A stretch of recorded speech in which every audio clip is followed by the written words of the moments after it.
All right, here we go. Welcome to CA. Today is Friday, May 29th, 2020. I'm Michael. Hi, I'm Dean. How's it going, brother?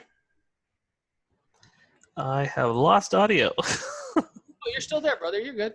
Okay, you can hear me, but I can't hear you. Oh. Okay, so we are doing what are we doing today? Oh, wait, I should say this is episode 109. And just before we get started, I wanted to mention that this Sunday, I'm excited. This Sunday, I'm going to be on Modern Day Debate. James is hosting myself, and I'm teamed up with Religion is BS. I'll explain why I didn't say the whole thing once I introduce our guest. And we're going to be talking about does God exist? So that's Sunday at 3 p.m. Eastern on Modern Day Debate. If I remember, I'll put a link to it in the description. But today, as I just mentioned, we have a guest. So Dean, this has been a while coming. I know that you're aware, and I think maybe everybody is aware, that I'm the only one that does anything on the Twitter for the podcast. But joining us today is someone who I first met through Twitter via a few other people, and we'll get into that. But we have S.J. Thomason, and she's a Christian apologist. Her website, which will be linked in the description later, is christian-apologist.com. So I first came to know about S.J. Through some other fairly prominent YouTubers, Modern Day Debate, who I just mentioned. Love James, love him to death. He's awesome. Scholar Fiction, Steve McCrae, and even G-Man. SJ hosted me and some other theists a few months back, and we discussed various topics: religion, belief in God, so on and so forth. But she and I really didn't get a chance to know each other that well, and so I thought I'd extend an olive branch for her to come in and chat with us now. And the reason I say that is because, in all honesty, I've been pretty rough on SJ on Twitter, in fairness. But I will say that I don't think I've been as hard on her as I have been on some other people, like Cameron Bertuzzi, for example. And the difference is I'm convinced Cameron knows he's lying about stuff, whereas SJ and I think just disagree. So we'll start this off because in honor of our Christian guest, we'll start this off with a Bible verse. Isaiah 1:18 says, "Let us come reason together." And we're hoping for a good discussion today. So SJ, welcome to the Canadian Atheist. Hi, thank you for having me. I really appreciate it. Oh, so you're in Florida, so we're all a little envious. Maybe not in the summer. How are things going as far as the reopening process down there? Good question. Yeah, we're slowly reopening here, and it varies a little bit by which county you're in, because some counties have been hit harder than other counties. So I'm in central Florida, central west Florida, and we've been hit a little bit, but we're not as bad as southeast Florida. They've been hit pretty hard. And so we're kind of gradually opening up, and people are gradually heading out to the beaches. And if people want to know which beaches are open, you actually have to go online, because some are open and some aren't. And so you just have to check that out. And you also hope that people aren't stupid. When we open all this stuff, we keep seeing these parties, like the Lake Ozark party that we just saw recently in the news, where all of these people decided they're going to go out and crowd around and start partying, and they're going to get reinfected, or just infected for the first time. So yeah, that extinguished part of my faith in humanity when I saw those pictures. But I got to tell you, we weren't super innocent up here in Toronto. So we're just east of Toronto. But in Toronto, there's a very large public park called Trinity Bellwoods. And there was 10,000 people there. Oh, and wow. They're all super close to each other, and they weren't paying attention. And my wife and I, Dean Shannon and I, sat downstairs, and we were just punching ourselves in the face going, what are you doing? You know, this is going to happen in 3 weeks later, because that's about the time it takes for all the results and stuff to come back. We're all going to be on lockdown again, and it's going to be next January before we can go do anything. So, yeah, well, it's good to know that, and those resources are available online for you. You said to go find for people to go and check to see whether their beach is open. Yes. Just, you can check the local news stations, or you can check state stuff. You just type in the name of the beach and whether or not it's open, and you'll get the hit. Right. Okay. So, SJ, how long is it that you and I have been just taking shots at each other on Twitter? It's been a while. Yeah, it's probably been a while. I have to say, I'm not exactly sure when it started. I would probably guess maybe 2018, somewhere around then. That sounds about right. Yeah, it sounds about right. It's interesting. I will tell you. So I posted on Twitter that we were going to be having this discussion today, and I'm looking forward to proving quite a few people wrong, because quite a few people said it's not possible for us to have a civil discussion. I guess they've never watched any of my videos where I talk to atheists, because I've had quite a few atheists on my channel and have been on quite a few channels, and I've never had a problem, except for in the very beginning, a couple little road bumps. But ever since then, it's been great. So I got 2 DMs today saying my fan club, right? one saying The haters. Yeah, one saying don't bother, and one saying good luck. Mm-hmm. And so I'm looking forward to getting this out there and posted and everything, and proving all the in this case, I'm looking forward to proving the non-believers wrong. So that's the only time you'll ever hear me say that. But okay, so one of the things that I found really interesting, and Dean, you're gonna have to jump in here, brother, because I got verbal diarrhea today. One of the things I'm really curious about is you've been very public about how you were raised Catholic, Mm-hmm. and now you're a Protestant Christian. Correct. So I'm always curious. We have next door neighbors, beautiful people, and former Catholics, now Pentecostals. And so I was, fascinated to hear their story, and I'm really curious to hear your story about this journey from, Christianity. But I mean, saying it's hard, because saying you're Christian is like saying I drive a car, right? Or at least it can be, depending on the denominations you're talking about. So, so you're raised Catholic. So tell us about that. Okay, sure. I was raised Catholic. It's interesting. It goes back a little bit. Now, I haven't ever said this to anybody, so you'll find out a little bit more of how I was raised Catholic. But if we go back into my family and we look at my parents, my mom was Catholic and my dad was Catholic, so that worked out. But I go back even further to my mom's parents, and my mom's mom was Lutheran, and my mom's dad was Catholic. And so when they decided they were going to get married, they went to the Catholic Church, and they went to the Lutheran Church, and the Catholic Church basically said, unless they marry in the Catholic Church, that they would not recognize their marriage. And so it sort of forced my grandmother to become a Catholic. And so, and then on my dad's side, it was different. They were always Catholic, and that's pretty much how it's always been. And his parents were both Catholic, one from Germany and one from Ireland. And so anyway, so my grandparents converted. My grandmother sort of converted to Catholicism nominally. She never really was, considered herself a Catholic. She still always was a Lutheran in her mind, but she converted nominally and said she agreed to raise the kids Catholic. And so my mom was raised Catholic. And so then my parents met in Illinois, and we grew up, and I went to the same grade school as a Catholic school that my dad went to. And my grandmother, my dad's mom, always was at this Catholic church, and it was a great upbringing. It was fantastic. But and in high school, I went to a Catholic high school my freshman year, but it was all girls, and that I didn't like. Girls are crazy, and you're not going to put me in a school with just girls and there's no males around. It's just not going to happen. And so I begged my parents. I said, please let me go to the public school. And they agreed. They said, okay, we'll let you go to the public school. Of course, they liked probably the savings and money. And so my younger brothers and sister decided they'd go to the public school right off the bat in high school. And so we all went to the public high school.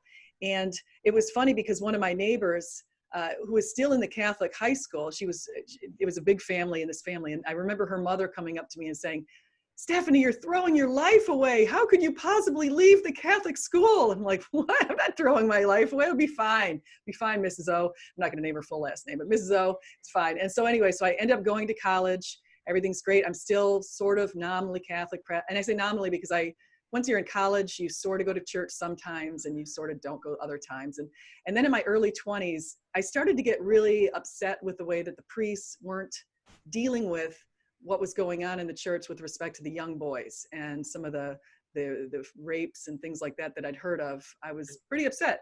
And it's one thing if I feel like you're upset, people made a mistake, but the Pope is going to put down the hammer. And this is not going to happen again. They're going to root all these priests out, and it's going to be the end of it. But instead, what happened was he didn't put down the hammer, and it kept happening. And I kept getting reports out of Boston and these different places where it's infiltrated the church in such a way that I was hearing stories from friends in our workplace that had brothers and sisters, people who knew people who had been abused in the church. And so my dad got upset, my mom got upset, and when my parents get upset, I get upset. So we all left except for my sister. So my two brothers and I and my parents, we didn't officially leave, but we basically said, we're not really going to go to church that much anymore. And so we went for occasional weddings or different occasions, once in a blue moon. Sometimes we'd go on Easter or Christmas, but we really didn't do much for a bunch of years. And then over time, I got married and had a couple of kids of my own and a family. And then my son came up to me at one point, and he said, "Mom, how come we're not going to?" And I married a Lutheran, so we got married actually in the Lutheran church. And his mother is a big player in the Lutheran church. And whenever we go down to Boca Raton, which is where they're all from, we always go to that Lutheran church that she's been attending. And my husband went to Lutheran grade school, and so he grew up Lutheran, and he very much endorses the Lutheran faith. But I thought it was kind of like, I wasn't getting much out of the Lutheran church over here either, because it was kind of like the Catholic church, where you go and you sing some hymns, and they'd say a lesson, maybe talk about the Bible for 10 minutes tops, and they weren't really digging into it. And I didn't feel like I was getting terribly educated and learning about things. So I happened to, when my son actually asked me, why aren't we going to church? And I started feeling guilty. I started experimenting and looking around at different churches in my area and deciding that I'm not going to care about which denomination it is. I'm just going to go in and see what I feel good about. And so I stumbled into this Baptist church, and I loved it. They were singing contemporary music. The pastor dug into the Bible for about 40 minutes and just started explaining all of this stuff. And I had this feeling that, holy cow, I've met my home. This is it. This is the best place ever. And my husband liked it. My kids liked it. And so we started going and I started teaching Sunday school for a while, and it's been great. So haven't been able to go lately though, but I listen online. So interesting. So we share a few things in common. One, my mother, who was not born in Canada, she was born in Wales, raised Catholic, and my father, who was born in Canada, raised Lutheran. There's an interesting thing. And my wife went to Catholic high school, girls only. Oh wow, yeah, we do. And she said she loved it. She said she had a great experience. She said there were a couple of nuns at the school, who were, more traditional, but there were a couple who were really hip, for kind of high school in the late 80s, early 90s. And she said that she absolutely had an amazing experience in Catholic high school. I try not to roll my eyes when she says that, but I mean, I can only take her word for it. She was super active, like in musicals and all that other stuff as well. So we share a couple of commonalities there. That's great. Ian, you got anything to say, brother? No, I'm still having some audio issues on my end, but yeah, I went to public school, my entire life, so I don't have any. I do have some cousins in South Africa, and most of the schools over there are, run by nuns, and they're Catholic-based schools there. So I've got some horror stories from my sisters about the way the nuns were, would the punishment system there if their skirts were short, shorter than their knees or something like that. So, but yeah. The only question that I have when it comes to Catholic schools is how much of it is religion based. Well, you figure it's about an 8-hour school day or something like that, maybe 6-7 hours. I forget exactly what it was, but there's one session was in school, and the other, say 5-6 or something, were other classes. So you'd always have an hour a day for religion, basically. At least the one I went to. Yeah, that's similar to what my wife, because I asked her the same question. Like, what was it like? Did you just sit with a rosary in your hand all day long? She's like, no, we did one class a day. So yeah, because I was public school for the whole thing, so I had no experience at all. So it was just a curiosity for me. SJ, I'm really curious. So how did your family, like extended family, people who were still, because you've also shared that members of your family are still in the Catholic faith. Mm-hmm. How did they respond when you came out, for lack of a better term? Well, I see it's kind of funny because my sister is a very devout Catholic. She has never left. She's the only one who didn't leave in our family. And I call her up, and I was dating my husband, and I said, I was dating him when we were just dating. And I said, he's Lutheran, and we're going to get married in the Lutheran church. And she's like, no, you have to get married in the Catholic church. No, I'm getting married in the Lutheran church. I'm Lutheran now. You can't just say you're Lutheran now.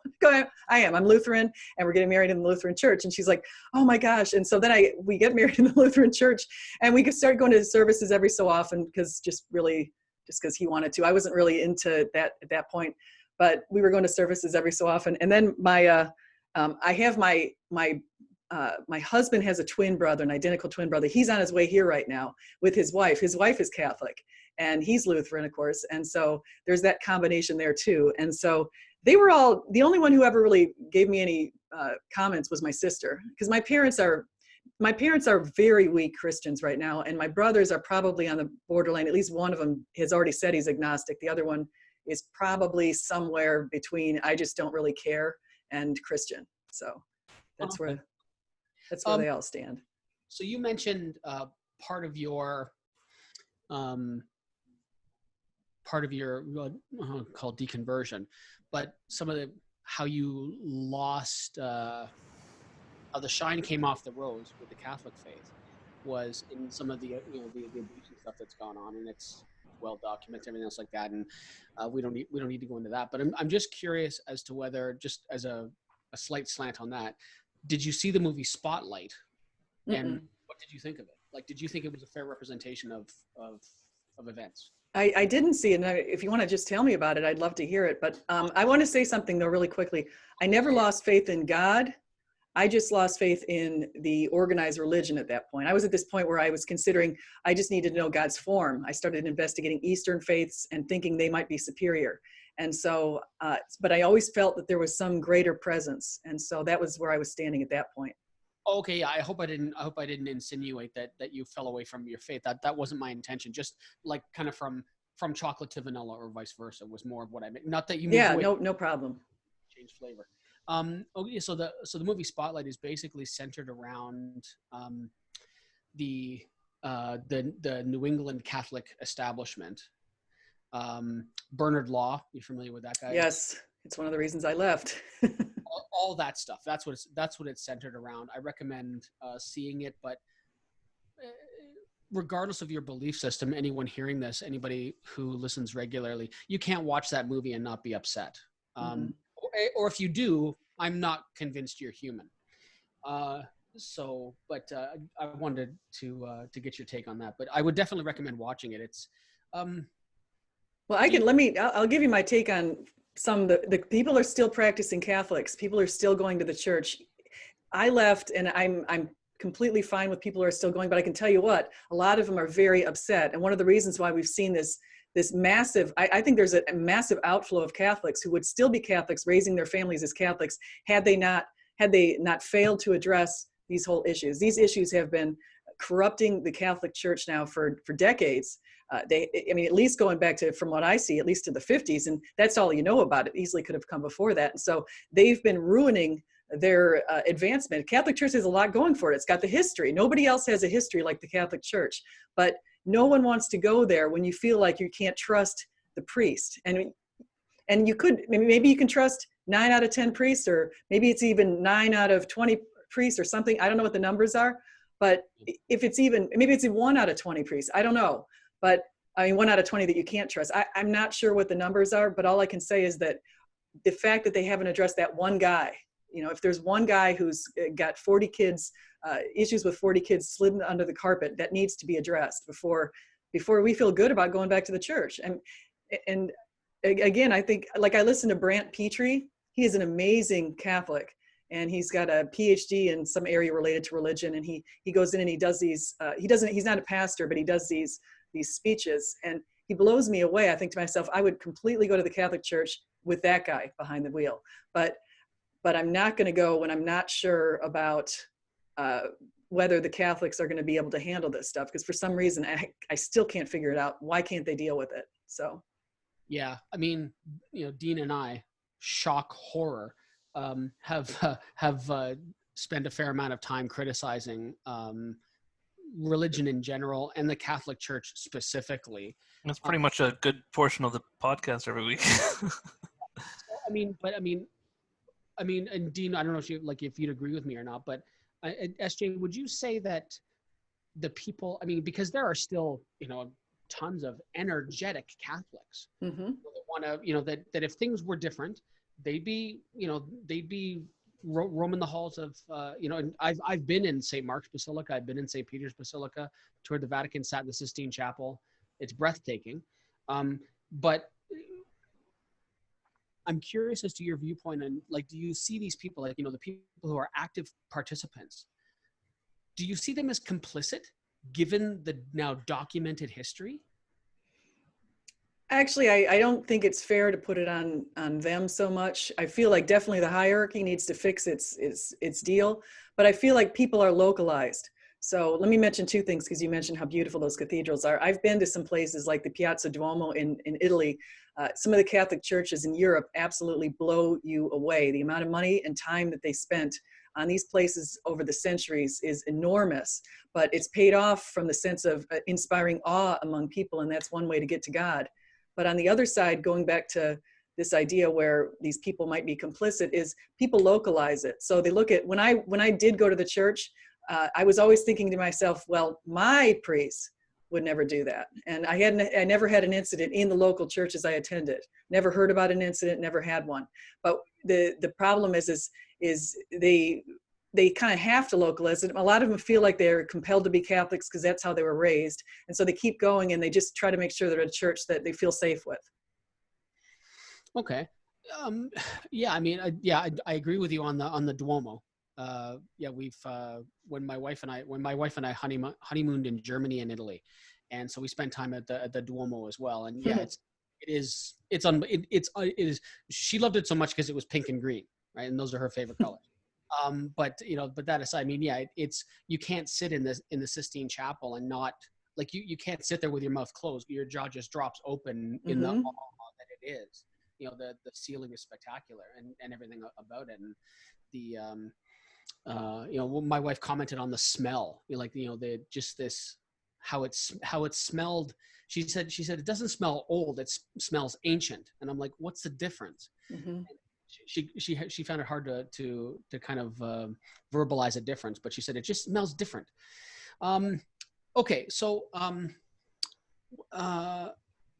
we've had you in the hot seat for a little bit. Is there anything you want to ask us? Well, sure. I don't know Dean's story as far as if Dean's also an atheist, but I'm wondering how you decided to be. How did you come to atheism? I would like to know that.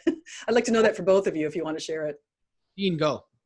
I would say that I was raised semi-religious, I would say. Both my parents are part of the United Church, and we used to go to church when I was a kid.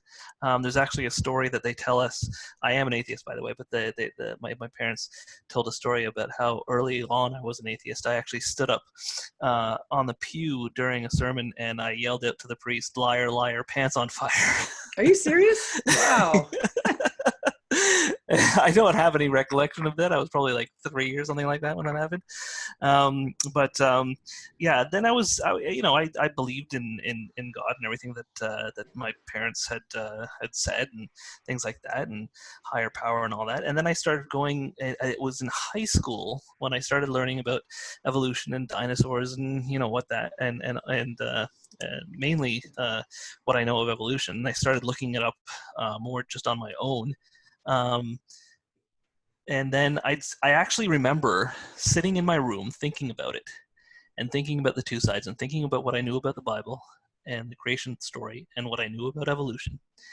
And I said to myself, evolution makes sense. What I know of the Bible doesn't really make sense to me. So I said, it looks like, from what I can tell, science asks questions and does what it needs to do to try and find the answers to these questions, and does it in such a way that that information is available to anybody looking for those answers. And whoever finds those answers can write it down and reveal their steps to get to that answer to anybody else, and anybody else can take those same steps to see if they get the same answer. So that sparked my interest in science, and just going more along those lines, I became more knowledgeable about physics and biology and things like that, and religion just fell away. Because it was like any questions that I had a naturalistic answer. There was no reason to spark supernatural explanations for anything. Yeah, everybody's heard my story a million times. I'm not sure. Can everybody hear me okay? Yep. I can hear you. I don't know. Okay. Okay. It looked like you just gacked out there for a second. Everybody's heard my story a million times. Basically raised, kind of nominal Christian. As I said, my dad was Lutheran. He was kind of burnt out.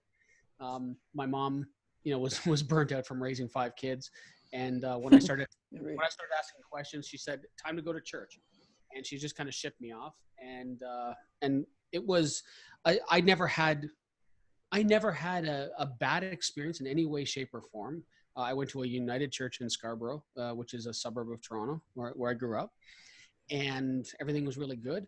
And then I got, much like Dean, got into high school, started learning other stuff, started asking questions, and I wasn't able to get reasonable responses, what I felt were reasonable responses. Of course, because at 17, 18 years old, I knew everything anyway. So, and these priests couldn't tell me anything I didn't already know. Just ask a teenager, they'll tell you. And so I stepped away from it, and I called myself agnostic for at least a decade, saying, I don't know. I spent time, I've studied for probably a total over 3 different sessions of probably 5 years with Jehovah's Witnesses and Mormons, and I've gone to all kinds of different churches. I worked with a guy for a number of years who was Muslim, Sunni Muslim, and I went to his services with him, and I got to tell you, that was probably the most welcome I ever felt in a religious establishment. Was going to one of those services, and the most uncomfortable I ever felt was going to a place called Beth Tikva, which is a Jewish synagogue in downtown Toronto, where I was asked to leave. I went in and I sat down, and I sat in the back and just kind of, and I was looking and I was listening. I wasn't interacting with anyone. And, what I've referred to commonly as, 2 guys, the Jewish fuzz, they walked up to me and they looked at me and they said, "You're making people uncomfortable. We need you to leave." I'm like, "I haven't done any, I'm just sitting here." No, you need to leave. And I was there for about less than 20 minutes. And so, and I've said that to a few people. One of my wife's former coworkers, who's a devout Jewish woman, explained that to her, and her jaw dropped. She said, "I can't believe that." I'm like, "Yeah, and this is where it happened." She's like, "I know people at that sits in it." I'm like, "Yeah, that's where it happened." So you shouldn't have been wearing that T-shirt. Listen.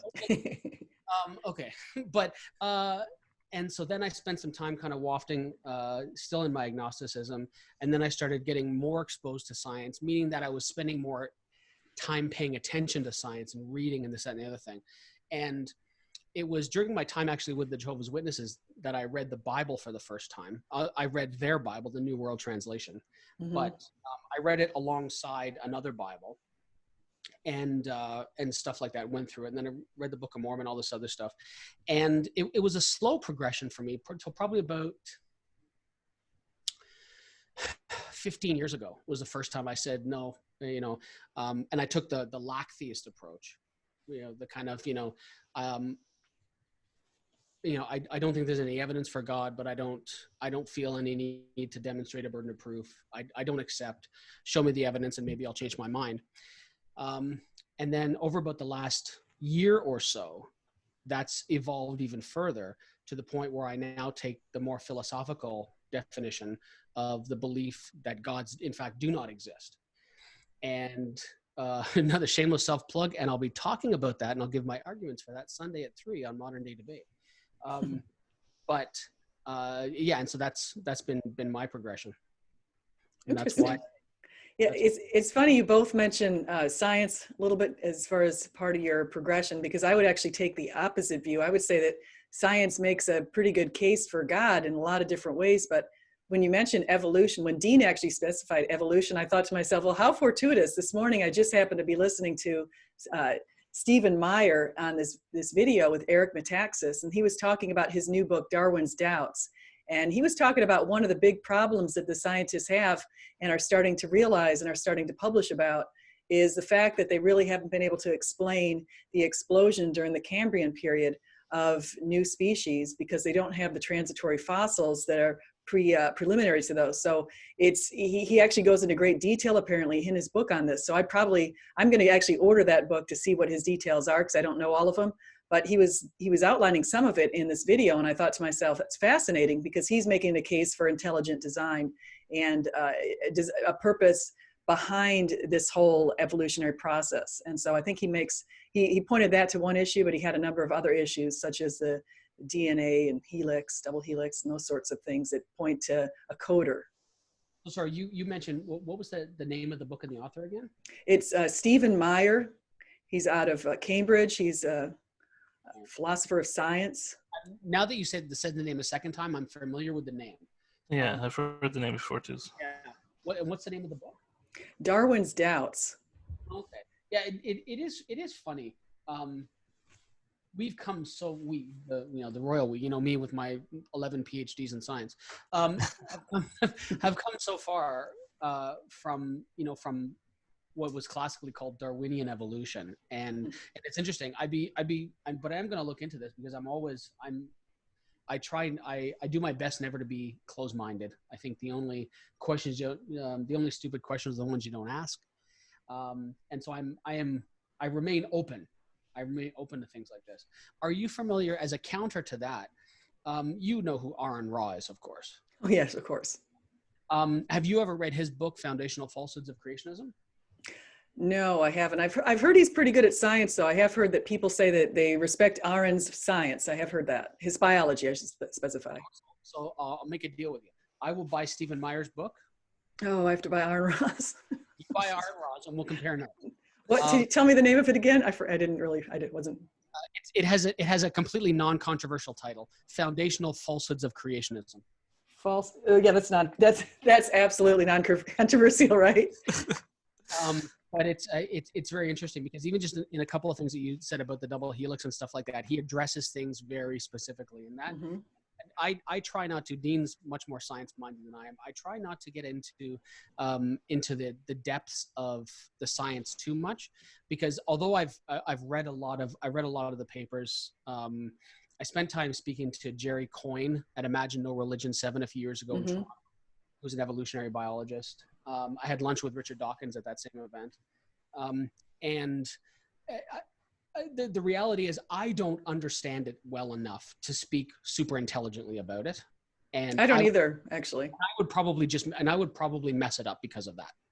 See, I'd rather defer to the experts on that too, because I'm not one of them, and I'll never try to pretend I am, because I'm clearly not. But I was listening to the one thing I liked about Stephen Meyer is he spells it out in a way that any lay person like me can understand. So I really appreciated that. So I would recommend people listen to him, not me, because I'm not going to be able to fully explain what he said.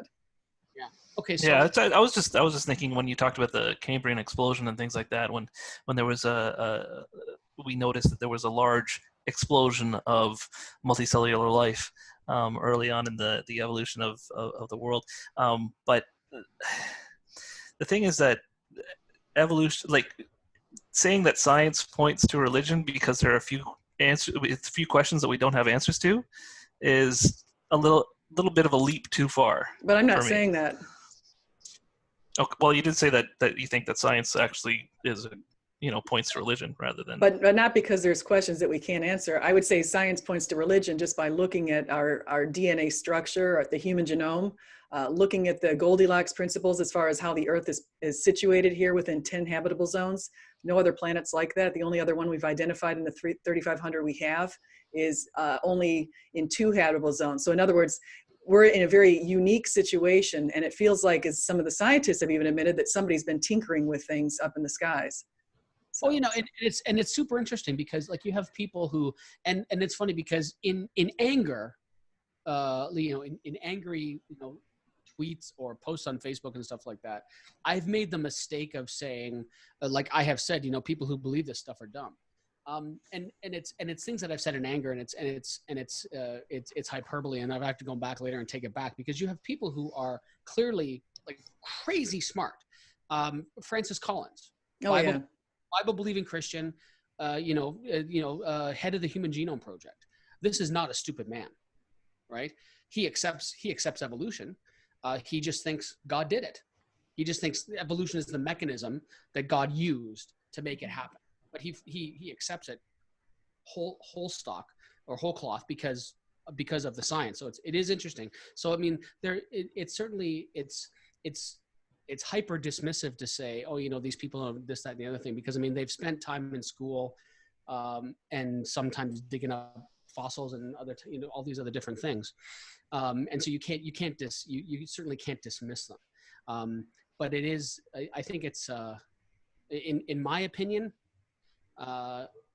It's it's settled science, but I understand that that in many people believe that it's not. Some people believe it's settled science on the other side, and I think it's the super smart people that have to get into the ring and fight it out.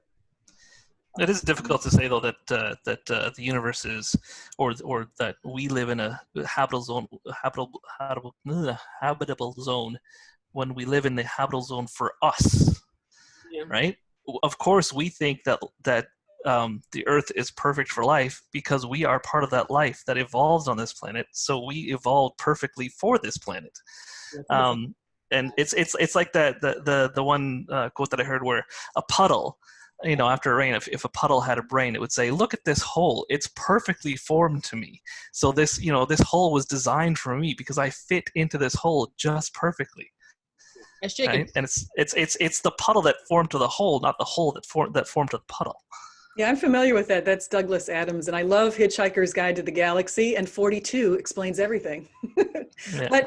But I would actually argue, William Lane Craig made a really good response to the puddle analogy, and what he was talking about is, he said, imagine yourself at the end of a fighting, you've been convicted guilty, and there are 100 marksmen with their guns aimed exactly at you, and you hear somebody yell, ready, aim, fire, and all of a sudden you hear the bullets, you're blindfolded, and you're not hit.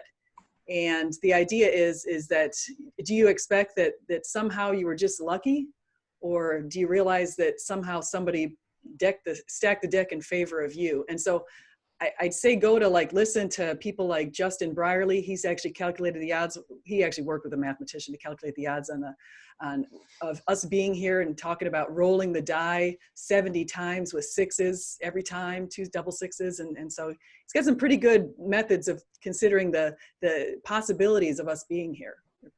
It is true. And it's funny. Yeah. I remember watching a debate with the late great Christopher Hitchens, and he was talking, I forget who he was talking. He may have been talking to William Dembski. I don't remember who he was speaking to at the time. And he went through something similar to what you said. And it's true, the odds are astronomical. And in response, what Hitchens said was, he said, all you've demonstrated is that life is incredibly rare. And that can seem like an oversimplification. But it also sometimes, to me, seems like an oversimplification to insert, well, God did it, because as some have said, you're appealing to a mystery. You're appealing to a mystery to solve a bigger mystery, but I still think that they're absolutely worthwhile questions to ask. And then, and like I said, we'll let the people with 17 letters after their name fight it out. And it stems in other issues, like we talk about, the historicity of Jesus and stuff like that. When the first time I read Robert Price and David Fitzgerald, who's not a scholar on it, but he's done a lot of research on it. I'm like, oh man, there's no way this guy was real. And then you read Bart Ehrman and some of the other people, and they're like, well, no, he was totally a real dude. And so at the end of the day, I don't know. When it comes to stuff like, I'm still letting them kind of fight those things out. When it comes to the historicity, what I've landed on is it doesn't matter to me whether or not he was a historical figure, because I don't think he was divine. And whether or not he was a real dude or not, okay, he could have been a real dude, and they could even killed him and crucified him, just like all the stories say. But that he came back 3 days later, that's a different story. But I didn't want to delve too much into that. Because I want to talk more about you and the stuff that you do. So after everybody's finished listening to this, I want you to go onto YouTube, and I want you to subscribe, look up S.J. Thomason, and subscribe to her channel. And the reason I say it is because she's got a ton of really good content. And you don't have to agree with it, guys and gals, because this stuff is, one of the things that I will say about the stuff that you put out is that it's, even though some of the people you talk to, like whether guys like Jonathan McClatchy, you've had talks with, Scholar Fiction, Michael Jones from Inspiring Philosophy, all these are the different people. You still, and I don't know whether it's how you construct it or whether you do work on the back end and say, hey, listen, I want to have these talks, but the stuff you do put on your channel is easily digestible. It doesn't come in, it doesn't go over people's heads, and I'm an idiot. So if I can absorb the information, anybody can. Yeah, I have had some, like I've even had Gary Habermas and Dr. Michael Brown and some pretty cool, Liddy McGrew, Mike Lacona. Yeah. I've had a lot of cool people, and I don't even know how I got so lucky. Every once in a while I contact them and they say, sure, I'll get on your channel. Really? It's just kind of exciting. It's the same way. Like when I was at Imagine No Religion, was sitting there, and that was the second time I met Lawrence Krauss. And it was after that we made arrangements, and he came on our podcast. Yeah, he's a big name. So these huge names in the business, so to speak. There's actually something, before I forget this, I wanted to mention someone that you should reach out to. It's a guy named Dr. Christopher Gadsden. Christopher Gadsden. He came on the podcast, and I saw him on Capturing Christianity. He came on the podcast maybe 6 months or so ago. He does this amazing YouTube series called Thinking Outside, where he's literally walking around with a GoPro on a stick, thinking outside. It's brilliant. And he talks about all different philosophy. He's a philosophy professor in Missouri, and he's a Christian. And like I said, I saw him on Capturing Christianity, and I reached out to him, and he was nice enough to come on, and we had an amazing conversation. And I think you could have a great talk with him. Oh, well, thank you. And I appreciate the plug for my channel too. I'd love it if anyone came over and subscribed today. That'd be great. For sure. And but you've also got a website, which I mentioned before. It's christian-apologist.com. And I want to talk about that because you've got some really interesting stuff on there. So you have the arguments for God. But one of the other things that you've got interesting on there, you've got like rebuttals to prominent atheists, other stuff. But one of the interesting things that you've got on there, and I wanted to get you to talk about it a bit, was you've got a tab there for cyberbullying. Mm-hmm. So talk about it, and because I know that you've had some experience with that. Mm-hmm. You've talked about it fairly openly, and I think that's probably why that it's on your website. But I want you to talk about that, and then we can talk about why it's such a bad thing to do. Right. So here's what happened. So a few years, well, actually, I came to Twitter about 2014. About 2016, I started interacting with atheists, and I really didn't know too many before that. And so I got to know a couple of them, and they recommended that I go to, of all people, this is not where you make your debut, but I make my debut talking to somebody with me calling up Matt Dillahunty on the Atheist Experience. And so after I got off that disaster of a phone call, actually hung up on me, and I deserved it. So it was just not a good phone call at all. And it's had 500,000 views and on one channel, let alone the other ones it's posted on. So ever since then, there was a group of people who sort of developed animosity towards me.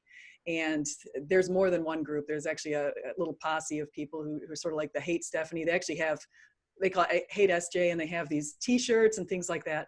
And so unfortunately what happens is if you get a group of people who it seems like some of their main purposes are to hate on me, sometimes people who follow them get these ideas up there in their minds that, hey, let's go ahead and contact her employer, because I've been very open about where I work and what I do. And so my employer's been contacted a number of times. My provost has been contacted.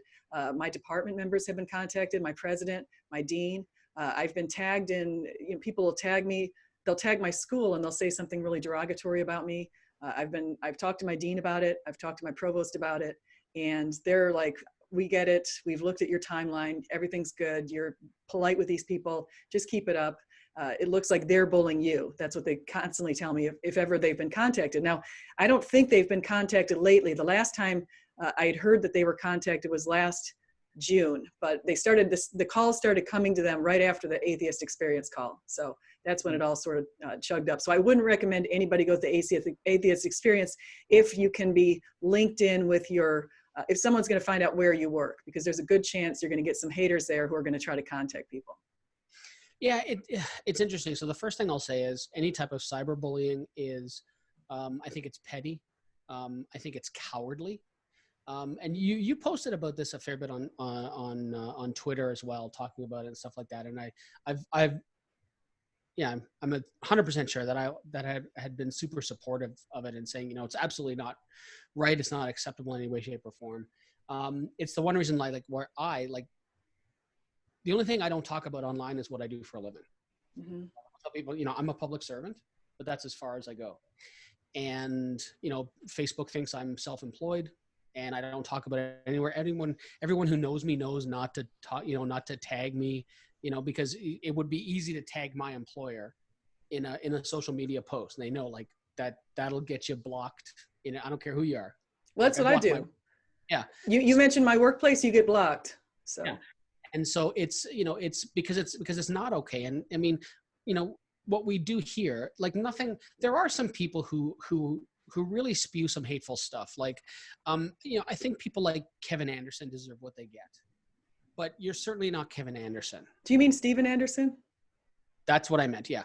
Yeah. Steven. Yeah. Like Steven, I believe Steven Anderson gets what he deserves. He's a horrible human being. You are not Steven Anderson and by any stretch at all. And we've said this before, that people like Steven Anderson, they're doing it because they want to get that kind of publicity. They're just spewing the hate to spew the hate. Yeah, I mean, it's hard because I don't know I'm not sure when it comes to him. I'm not sure whether or not I'm convinced whether he knows he's being dishonest. Because when you say something like, if I had this button and every time I push it, it would kill a homosexual, I push it till my finger broke. He said that? Oh, yeah. Oh, my gosh. Oh, no, I didn't. I've heard of him, but I've never actually, at least I don't think I've actually listened to him. I might have heard him in passing somewhere, but I definitely know he's got a reputation for that kind of thing. He had one of those, he was referring to that Staples, that was easy button. Yeah. He said, if I had one of those buttons and if I could kill and he didn't even say that. He wasn't as politically correct as I just was. He said, if I could do that and every time one would die, he said, I'd push it till my finger broke. Oh my gosh. That's horrible. It's ridiculous. I mean, yeah, that's a horrible human being. Yeah. And like this, so there's a difference between someone who will, like someone like you who goes on and says, these are the things I believe, these are the reasons I believe them. These are the reasons I think the people who maybe like Dean and I, for example, I think they're wrong or whatever and stuff like that versus, not only do I want to, actively try to take away the rights of other human beings, but admitting that if I had the capacity to kill them, I would. I can only hope it's hyperbolic. I can only hope it's hyperbolic. Yeah. So you talk about the cyberbullying and which is total rubbish and should never happen. Okay, let's change gears for just a second. That's all kind of super serious. What do you like to do for fun? Well, I like riding my bike.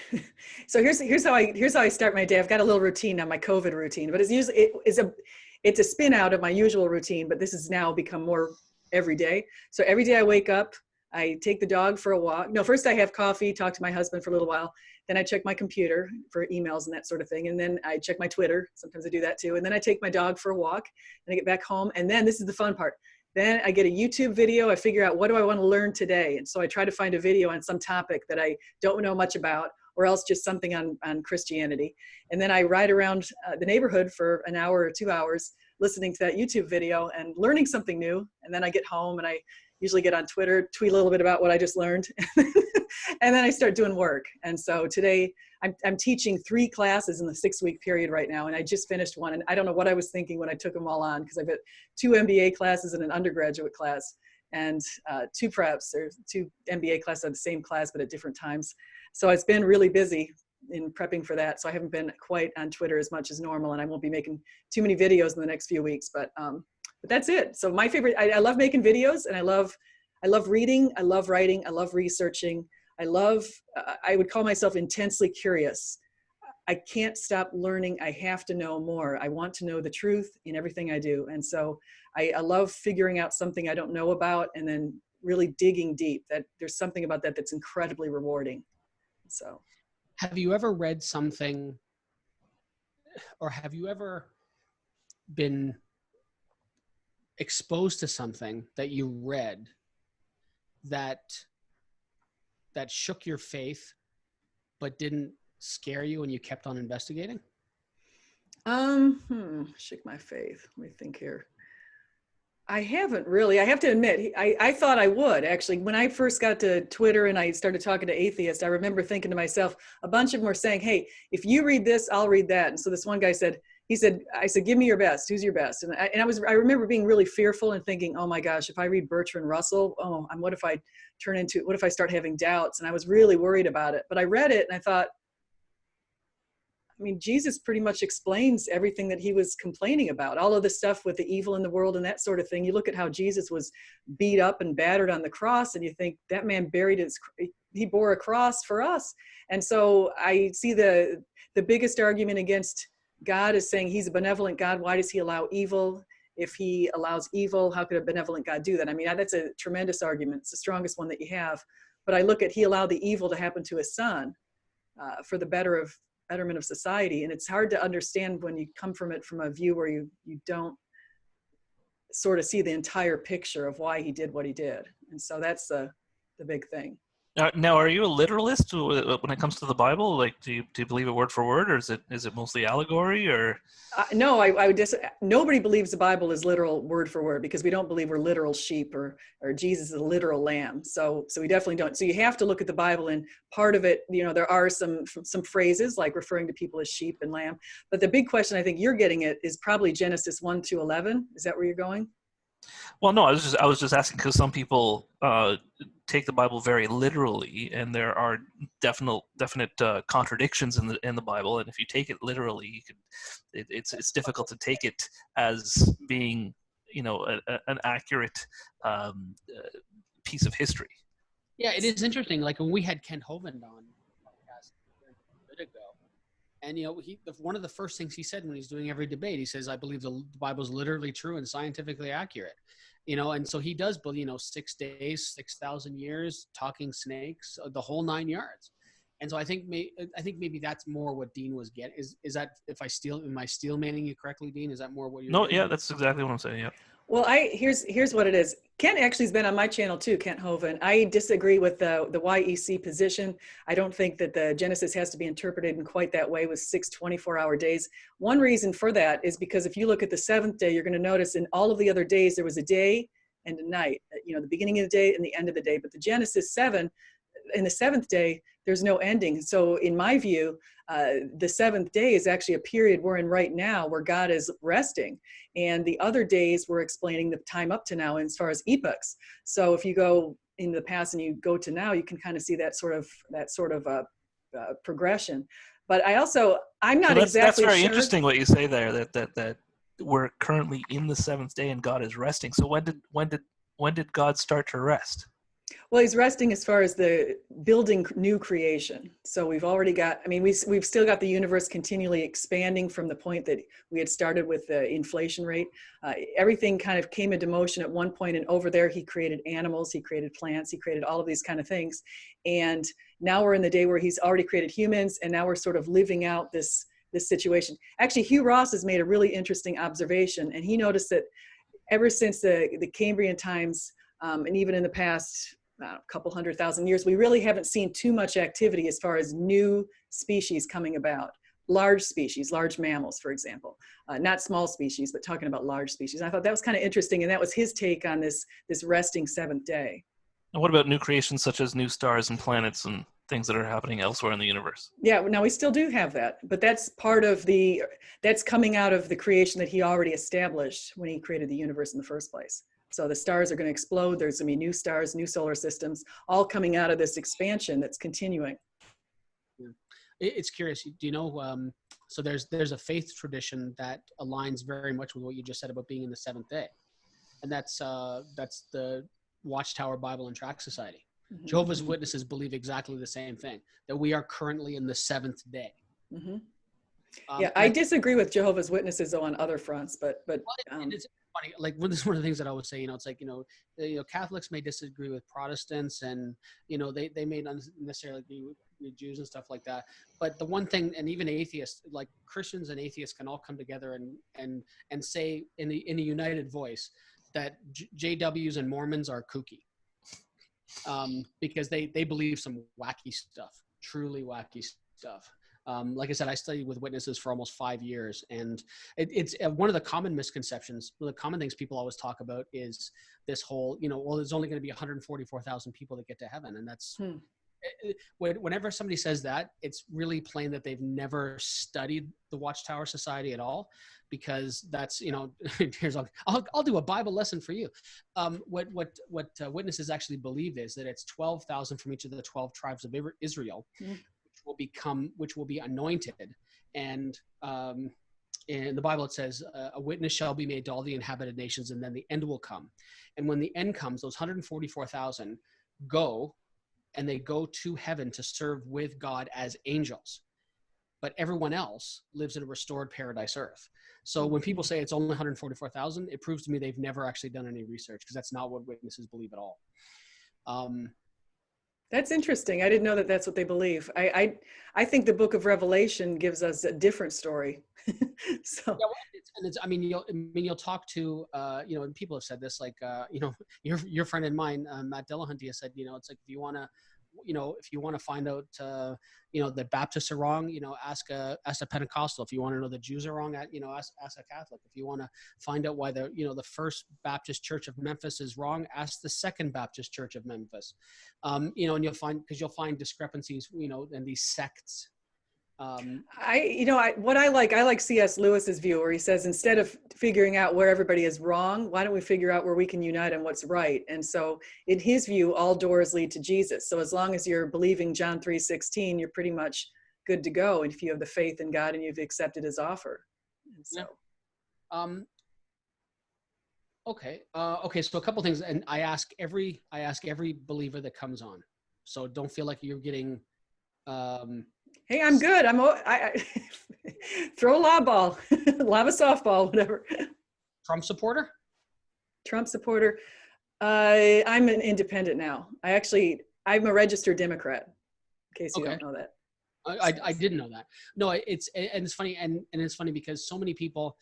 So I won't name names, but I've asked that question of dozens and dozens and dozens of believers, some who I think even you would consider, well, they're kind of hardcore. Not one has ever said that they're a Trump supporter. Not one. It's surprising. I don't see how anybody could be, especially amid his response to this pandemic. Well, I'd actually make an argument for him on the pandemic, because he actually on January 31st made a really smart move in making sure that China and Iran could not fly into the United States. And that was preemptive. And the Democrats actually blasted him for that. And they were saying he was a xenophobe and that kind of stuff. And Joe Biden and Nancy Pelosi went off on him. And I actually wrote a blog about that and made a video, because I actually had gotten on Trump's side. Believe it or not, that was not like me to go onto Trump's side, but I felt like, but they've been kind of lying about the situation from what I've been reading in the news, looking at all sides of the matter, looking at New York Times and these other sources of media on the left and the right. And so they weren't telling the whole truth. And that's why that's one of the reasons some of the stuff they've been doing lately is just pushed me even more into the middle.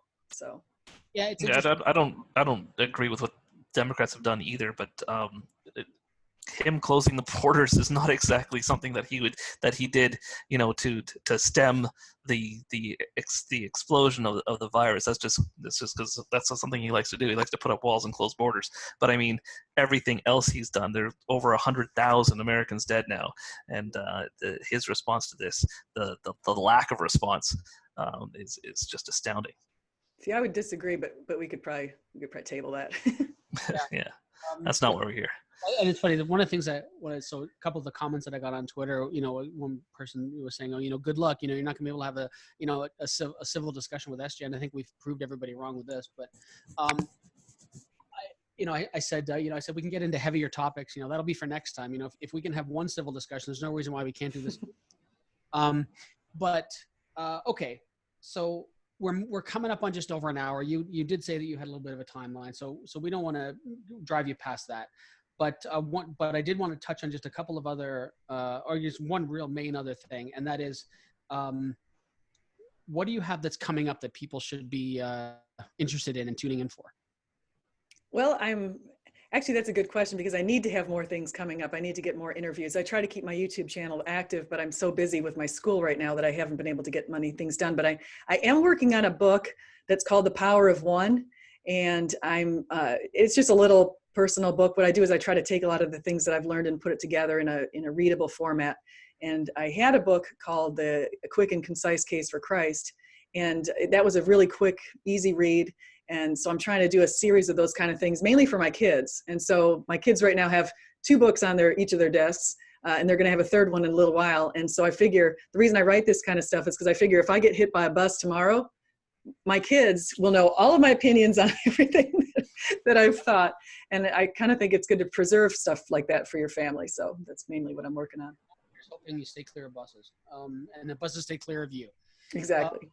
And I guess also importantly is how can people reach out to you when they want to get in touch with you? Yeah, if you want to reach me, you can go to christian-apologist.com and you'll see I have an email address. It's called alwayslearning1225@gmail.com. So you can reach me that way, or you can reach me at lead at Twitter, LEAD, lead 1225. That's Jesus's birthday that we celebrate, not necessarily when it occurred, but so 1225. And then you can come on YouTube actually at SJ Thomason. So I'd really appreciate it. Love to see you over there. So. All right, Dean, you got anything else you want to say? Yeah, me, nothing. No. I'm sorry. I've been having audio issues. I'm missing 5 out of every 20 words. Oh, geez. You sound fine. I've been able to hear everything you said. Yeah, I know. I don't understand. I mean, I've got second to highest possible internet connection. It's telling me there's connection problems and stuff like that. I don't know. I just like the idea that Michael, we have proved, and Michael and Dean and I, we have proved those people wrong. I have an idea of who they are because one of them I was tagged in the conversation that you were having publicly. So I have an idea of at least who one of them is. And so, and I know he associates with this other part of this group. So I figure I know where this is all coming from. There's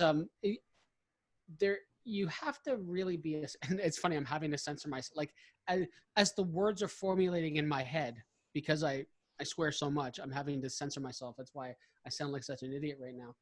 No, you don't. It takes a special kind of jerk for me to not want to have anything to do with you, like to not want to talk to you and stuff like that. And so I've yet to come across anyone. Actually, that's not true. The one person that I don't want to have anything to do with anymore was, I'm sure you've heard of him, Darth Dawkins, Duncan Atheist. Oh yeah, I know him. Yeah. Yeah. So I quote unquote debated him on Modern Day Debate a few months back. And after James hit the stop button, he invited me over to his Discord. And I said, I threw a couple of expletives at him. And I said, I said, I don't ever need to speak to you again. And he's the only person that I really just have no time for at all. But other than that, yeah, I'm a pretty open book and easy to talk to. Listen, this has been a lot of fun. And I really appreciate you coming on. I'll be honest with you, I wasn't 100% sure you were going to because I haven't been super nice to you in the past. But all that'll change now because we know each other. We can be buddies. Michael likes getting angry on Twitter. That sounds good. Nobody's really, I don't think there's anybody who's been perfect in their tweets. If you send over, like for me, I've sent 80,000 tweets out. You can't expect that every one of them I've said something perfectly sweet to people. So I get it. And then you regret it, but you can't take them back. So it's how you live and let live, I guess. I suppose. But, like I said, I'd be thrilled to do this again. And maybe we can have a quote unquote tougher conversation about some of the things, some of the things we believe and why we believe them. But I think that this was a good primer to open up some lines of communication. I think it was a lot of fun. So I agree. after I push the stop button, we'll say a proper goodbye off sans recording. And you've been recording this, correct? So you're going to mirror this on your channel? Yes, and I'll stop when you do so that we can stop at the same time. So. Okay. Yeah. So I think, unless Dean, you've got anything else to say, I think we've gotten into enough trouble for this week. No, I think we have. All right. So thanks everybody for listening. Did I say it earlier? This is episode 109. And I guess episode 110 will probably be just a release of the conversation that I'm having Sunday on Modern Day Debate. But we'll see what happens. Anyway, you guys have gotten enough of me this week. This is the second episode this week. So. Oh, I just did remember something. Can I mention one thing? Absolutely. Yeah. I almost forgot. I'm actually going to have Jonathan Sheffield on my channel pretty soon. We're trying to get the time scheduled to discuss his upcoming debate with Richard Carrier. And so he's got a debate and he wants to talk about his strategy. So just keep a watch on my channel because I'm going to have them. I'm not going to have Richard, but I'm going to have Jonathan talking about his plan. Yeah, I met Richard Carrier in Toronto about 5 years ago. He was up at the University of Toronto for a talk. He's a nice guy. He's a nice guy, and he's sharp. He really is a sharp guy. You may not necessarily agree with his positions, but there's no doubting that he's an intelligent man for sure. I'm not familiar with Jonathan Sheffield. I'll have to look him up. Yeah, no, I've debated Richard Carrier on objective morality, and we both agree on objective morality. So we had a little debate on the grounding. Yeah, for sure. Yeah, anyway, we'll leave morality for another time. All right, so okay, so I guess that's enough trouble for us to get in for this week. We'll be back at you soon with another episode. But until that time, I have been Michael. I have been Dean. I've been Stephanie. Hey, you paid attention. That's awesome. That's truly awesome. And we shall see you later. Bye-bye. All right, bye-bye.